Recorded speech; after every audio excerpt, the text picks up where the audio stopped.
A classe média não foi para as ruas por causa da corrupção. A classe média foi para as ruas por causa do ódio que devota ao PT. A classe média foi para as ruas com medo de o filho da empregada tomar o lugar no emprego do filho da madame.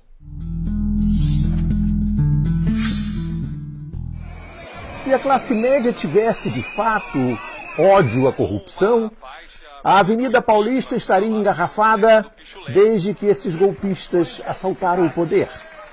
Porque eles continuam a assaltar ao poder, mesmo depois de assumirem o poder.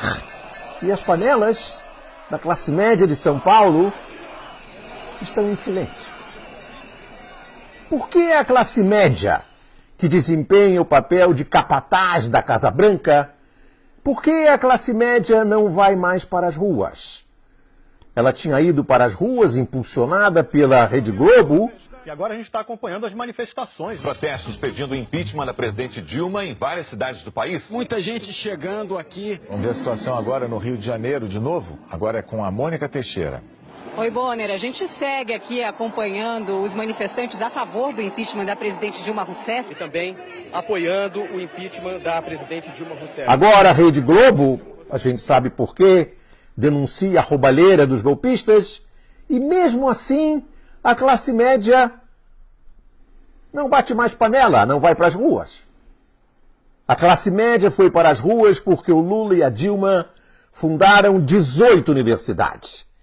E o Fernando Henrique Cardoso, em 8 anos de desgoverno, fundou, sabe quantas universidades?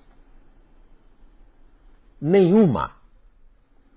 Porque o Lula e a Dilma fundaram 400 escolas técnicas. No governo do Fernando Henrique era proibido fundar escola técnica. No governo do Fernando Henrique havia no Brasil 3 milhões de estudantes universitários. Nos governos Lula e Dilma eram 8 milhões de estudantes universitários.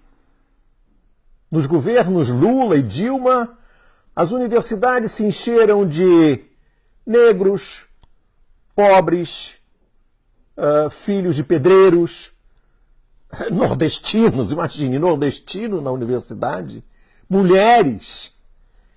E eles começaram a se formar em medicina, engenharia, arquitetura, economia. E teve até negro que foi fazer pós-graduação. Imagine, negro na pós-graduação. Que absurdo. Pensa a classe média. Foi por isso que a classe média bateu panela na Avenida Paulista. Gente, eu vim de graça! Com medo de o filhinho da madame perder o emprego para o filho do pedreiro nordestino em São Paulo. E como explicar esse medo? Uma maneira de explicar esse medo é perceber que o Fernando Henrique não abriu nenhuma universidade. E por quê? Porque a classe média, capataz da Casa Grande, de que o Fernando Henrique era mordomo de luxo, a classe média queria ter o monopólio do conhecimento. Monopólio do conhecimento significa salário, significa ascensão social, significa romper os grilhões da origem social. Por isso, Fernando Henrique Cardoso não abriu nenhuma universidade para manter a distância dos pobres. Deixar ralé na senzala. E que nós somos, no fundo, uma sociedade escravocrata, porque nunca se criticou enquanto tal. O Brasil não quer saber que foi o país mais Exatamente escravocrata. Essas considerações, amigo navegante, espectador do Conversa Fiada, da TV Afiada, se inspiram nas teses do professor Gessé Souza, que vai lançar, mês que vem, em agosto, o livro A Elite do Atraso, da escravidão à Lava Jato.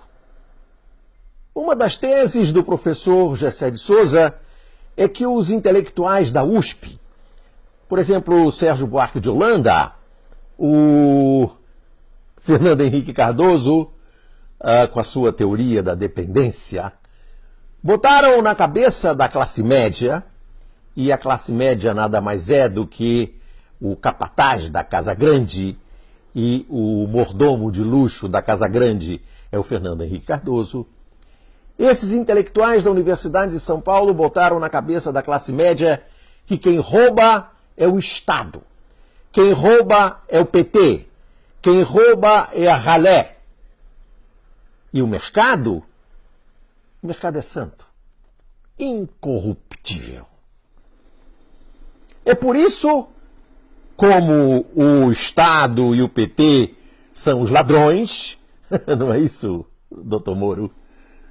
Então vamos entregar logo a Petrobras aos franceses, aos chineses, aos americanos, porque nós brasileiros, especialmente os do PT, não sabem administrar isso. Vamos entregar logo a indústria nacional para eles, as minas. Vamos entregar tudo, porque nós somos incapazes. E, na melhor das hipóteses, somos incapazes e ladrões. É por isso que a classe média odeia o povo, porque o povo, teoricamente, é que elegeu aqueles que dirigem a Petrobras ou dirigiram a Petrobras. A classe média odeia o povo como odiava o escravo. Porque, segundo o professor Gessé de Souza, a classe média acha que o escravo, a ralé, são a encarnação do mal, a encarnação da corrupção. E nesse ponto, o juiz Moro Imparcial de Curitiba é um representante desse sofisticado pensamento. A corrupção do mercado tem que ficar invisível. O mercado é santo. Corruptos são aqueles que usam o mercado em benefício do PT. Corruptos são os petistas que usam o Estado para roubar. Para o PT, para os petistas e para os empresários corruptos que ajudam os petistas. Essa é a lógica que se encarna na Lava Jato. Tudo isso para a classe média preservar o poder. Esse poder que se obtém nas universidades e nas escolas técnicas. Porque nas universidades e nas escolas técnicas, o pobre pode vir a ter poder. Isso é inaceitável. O ódio da classe média, como se percebe, é um ódio seletivo, específico. Como os vazamentos do juiz Moro Imparcial de Curitiba. A indignação da classe média, ela não chega à desgraça da ralé. Ela não se comove com a miséria da ralé. O amigo espectador da TV Afiada, por acaso, viu alguém bater panela em São Paulo quando o morador de rua morre de frio na cidade governada por esse herói dessa classe média, o prefeito de São Paulo? Ele está caído na calçada. Uma pessoa se aproxima. Já não há mais nada a fazer. E não veio ninguém do SAMU. E infelizmente, em decorrência do frio, né, que ficou bem acentuado aí de madrugada, ele veio a falecer. O amigo espectador da TV Afiada viu alguém bater panela, ir para a Avenida Paulista em protesto, porque um carroceiro foi assassinado a sangue frio no bairro de Pinheiros, um dos principais centros de comércio popular da cidade. Alguém viu? Aí as panelas ficam mudas. Ficam mudas porque a filha da empregada doméstica não vai tomar o emprego da filhinha da madame.